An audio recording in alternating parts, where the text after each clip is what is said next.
Hello everyone, this is Sunny, and today with quick art tips we are going to go over using the multiply layer.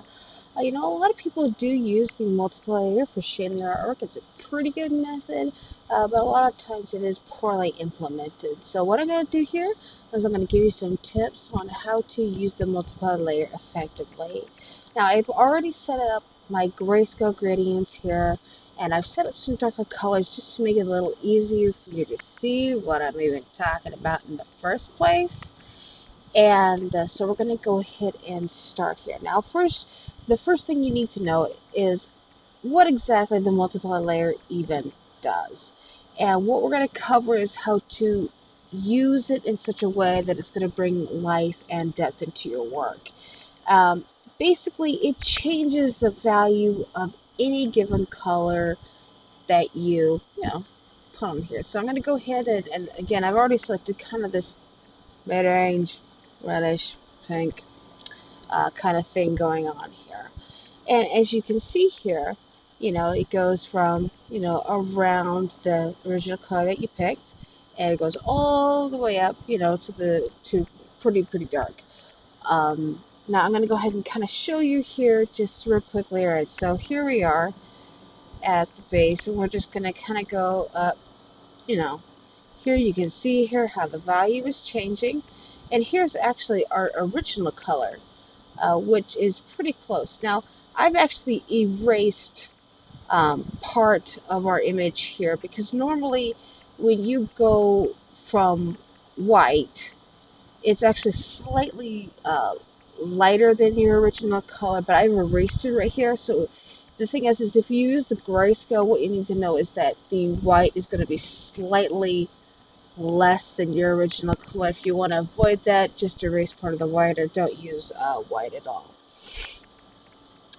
Now, let's go ahead and go over this other gradient, and this time I'm actually going to use an overlay layer right here. Okay, now this is the same color, just so you're aware, and look at how much brighter that is. Now let's go ahead and look here, and we can see here's the darkest, goes all the way to the lightest. Now see how much that value changes. It's a significant jump from here, which we kind of get this smooth all the way up here. But if you put and use the overlay layer, it's going to give you a much bigger range in value. And that is why I also like to pick tones that are in the hues, rather, that are in the mid-range, because you're getting a little bit of a softer, transition here than this giant jump. And again, that can work incredibly well, especially if you use the multiply layer and the overlay layer together. It can work really well. But just also to note that this doesn't get completely black. You're not going completely, you're almost there, but you're not quite. So that's another thing that you want to keep in mind.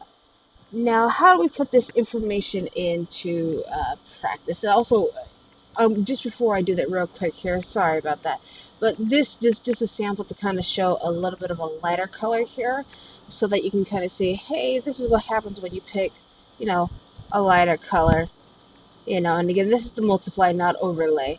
So you get this nice smooth transition in the values. Now, I've created this cube here, and I've actually used black, and I've used the multiply layer to do this. Now, one thing to note is that a lot of people, when they start using the multiply layer, they actually pick black, which, quite frankly, it doesn't look good.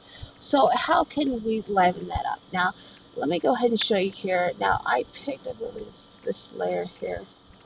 Oh, I didn't. Alright, so we're going to just pick this. We're going to see here, black here looks pretty flat. It's not really that interesting. So one of the things you can do here, now I've already created, oh, see, there you go. This is slightly lighter. I've already created another cube here. And what I've done is I've taken the original color of this right here, and I locked the transparency of my layer, which was just, the black originally, and I airbrushed this color over it. Now that has a lot more life and death than, say over here, which is, this kind of dark, really flat color. And what you can really do if you want to start pushing things is, okay, you say, all right, I've already got this kind of idea here about using the base color to bring some life here.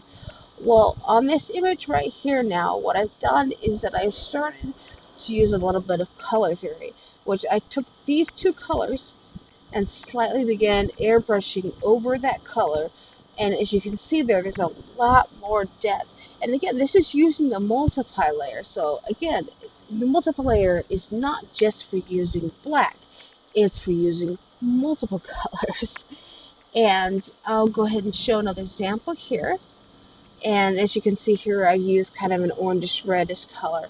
One thing to keep in mind is that when you, unfortunately I did not have a color wheel up here in Photoshop, but when you're shading something, typically, and you're trying to change, add things to it, you want to slightly warm up the colors or cool up the colors because it will add so much more life to your work.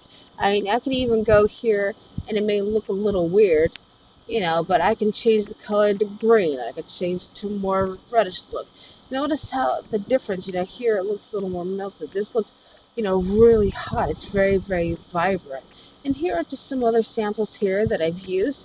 This actually, I went ahead and I used an overlay layer with slightly greenish and yellow colors here, just to add a lot of depth and to make it look really nice. So those are some tips on using the multiplayer. Basically, don't use black. Use a variety of colors. Shift your hues when you are shading, and you should be able to do pretty well.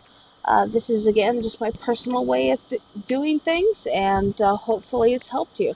Thank you so much for joining me. You have a wonderful day.